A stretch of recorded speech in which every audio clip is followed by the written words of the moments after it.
হরে কৃষ্ণ, রাধে রাধে।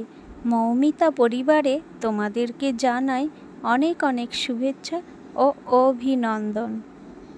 আজকের আলোচ্য বিষয়টি হচ্ছে ভগবান শ্রীকৃষ্ণের নূপুরের মাহাত্ম্য এবং পায়ের নূপুর ছোট বা বড় কেন।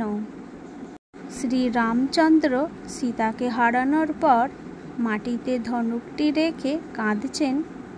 হঠাৎ ভ্রাতা লক্ষ্মণ দেখতে পেলেন রামচন্দ্রের চোখের জল মাটিতে পড়ছে, কিন্তু সেটা চোখের জল নয়, রক্তের ধারা।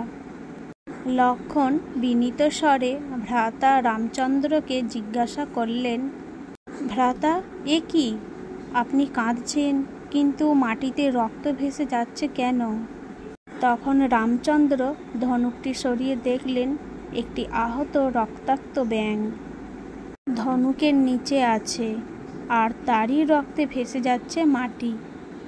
রামচন্দ্র এমন অবস্থা দেখে ব্যথিত হলেন এবং ব্যাঙটিকে হাতে নিয়ে সযত্নে জিজ্ঞাসা করলেন, ওরে ব্যাঙ, সাপে যখন তোকে আহার বলে খেতে যায় তখন তো চিৎকার করিস, তাহলে এখন কেন চুপ করে রইলিস?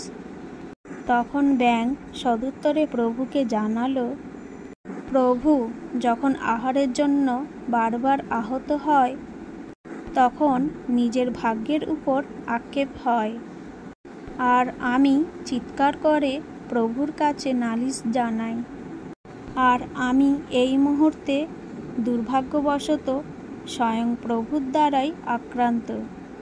তাহলে প্রভু, আমি কার কাছেই নালিশ জানাবো?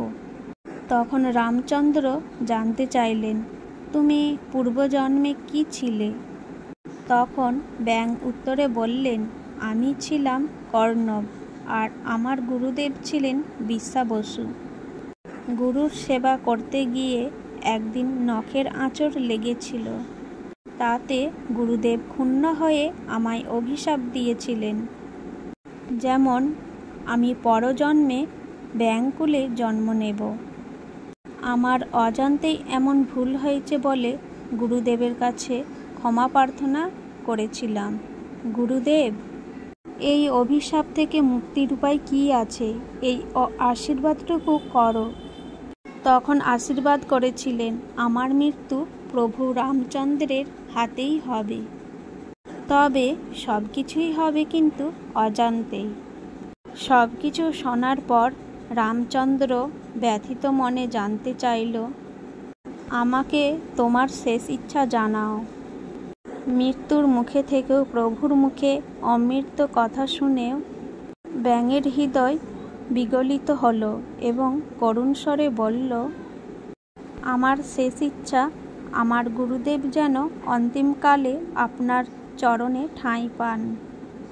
তখন রামচন্দ্র ব্যাঙটিকে আশ্বস্ত করে বললেন, তবে শোনো, আমি যখন পরের যুগে অর্থাৎ দ্বাপর যুগে ভগবান শ্রীকৃষ্ণ হয়ে আসব, তখন তুমি থাকবে আমার ডান পায়ের নূপুর হয়ে, আর তোমার গুরুদেব বিশ্বাবসু থাকবেন আমার বাম পায়ের নূপুর হয়ে।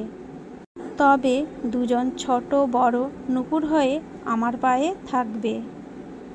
নূপুরের মাধ্যমে ভগবানের কৃপা ও ভক্তের প্রতি করুণা বিকশিত হয়েছে। শুদ্ধ ভক্তকে ভগবান নিজের থেকে দূরে রাখেন না, তার অধরে স্থান দেন কখনো বাঁশির মতো বা কখনো নূপুরের মতো। তাই আমাদের অবশ্যই চেষ্টা করতে হবে শুদ্ধ ভক্ত হবার। হরে কৃষ্ণ, রাধে রাধে। আজকের এই ভিডিওটি এই পর্যন্তই থাকলো।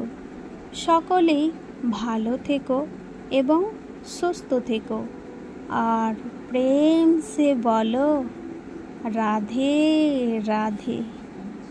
হরে কৃষ্ণ, কৃষ্ণ কৃষ্ণ হরে হরে, হরে রাম, রাম রাম হরে হরে, হরি হরি বল, রাধে রাধে।